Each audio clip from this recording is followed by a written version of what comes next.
الحمد للہ رب العالمین والصلاة والسلام علی سید الانبیاء والمرسلین اما بعد فاعوذ باللہ من الشیطان الرجیم بسم اللہ الرحمن الرحیم۔ سورہ بقرہ کا شان نزول کل آپ لوگوں کے سامنے پیش کیا تھا۔ آج سورہ بقرہ کی آیت نمبر 1 اور آیت نمبر 2 کا مختصر سا حصہ آپ لوگوں کے سامنے پیش کروں گا۔ اللہ تبارک و تعالی سے دعا ہے کہ اللہ تبارک و تعالی مجھے اور آپ کو قرآن مجید فرقان حمید کی سمجھ عطا فرمائے۔ اللہ تبارک و تعالی قرآن مجید فرقان حمید میں سورہ بقرہ کی آیت نمبر میں یوں ارشاد فرماتا ہے، الف لام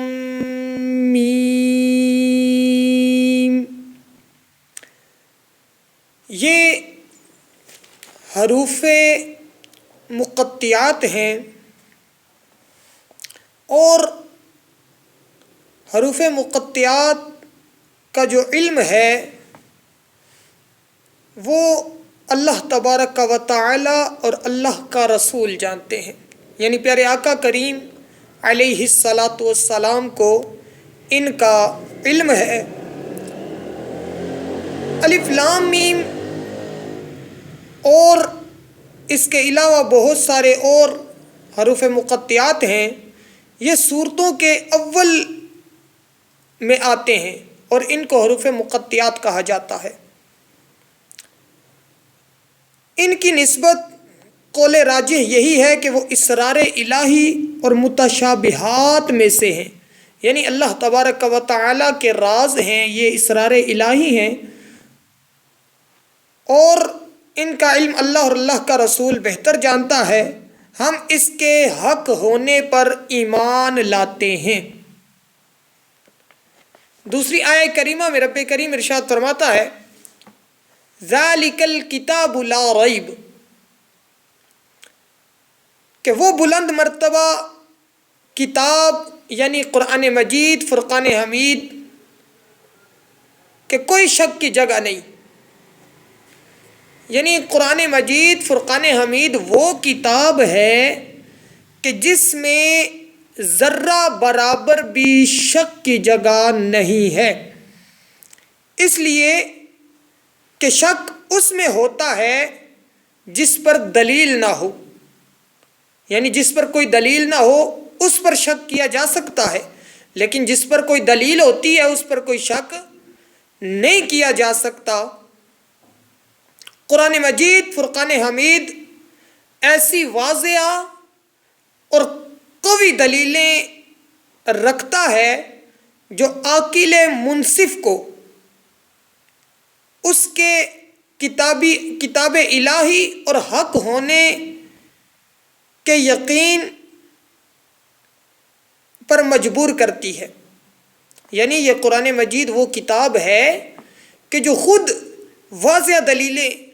رکھتا ہے اور مضبوط دلیلیں رکھتا ہے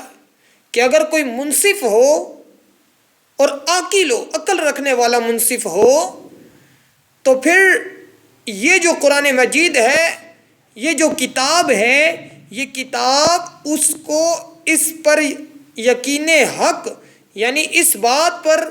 کہ یہ کتاب الہی ہے، کتاب الہی ہونے پر مجبور کر دیتی ہے، یہ خود مجبور کر دیتی ہے دلیلیں دے دے کر۔ یہ کتاب کسی طرح قابل شک نہیں، جس طرح اندھے کے انکار سے آفتاب کا وجود مشتبہ نہیں ہوتا،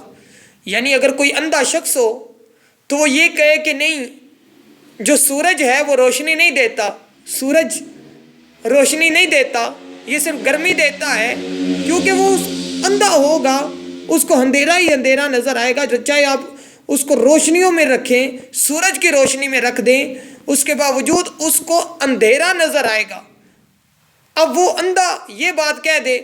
کہ نہیں جی سورج جو ہے روشنی نہیں دیتا، تو جیسے یہ ماننے والی بات نہیں ہے، اسی طرح یہ بھی ماننے والی بات نہیں ہے کہ اس میں کوئی شک ہو، کوئی ایسی بات ماننے والی نہیں ہے۔ یہ شک و شبہ سے پاک و صاف کتاب ہے۔ ایسے ہی کوئی معاند سیاہ دل کے شک و انکار سے یہ کتاب مشکوک نہیں ہوتی، کہ کوئی یہ کہہ دے کہ نہیں یہ کتاب شک والی ہے، تو اس کا مطلب یہ ہے کہ اس نے اس کتاب کو صحیح طریقے سے پڑھا ہی نہیں، اس کا دل بھی کالا ہے، اس کی آنکھیں بھی اندھی ہیں، اس کے کانوں پہ پردے ہیں، اس کی آنکھوں پہ پردے ہیں، اس کے دل پہ مہر لگی ہوئی ہے، وہ اس کتاب کو سمجھ ہی نہیں سکتا، جس کی وجہ سے وہ اس میں کہہ رہا ہے کہ اس میں شک کی جگہ ہے۔ لیکن یہ کتاب ہر شک و شبہ سے پاک ہے۔ اللہ تبارک و تعالی سے دعا ہے کہ اللہ تبارک و تعالی ہمیں قرآن مجید فرقان حمید کو صحیح معنوں میں پڑھنے اور اس کے ترجمہ کو، تفسیر کو سمجھنے کی اور اس کے احکامات پر عمل کرنے، قبول کرنے اور اس پر ثابت قدم رہنے کی توفیق عطا فرمائے۔ وما توفیقی الا باللہ۔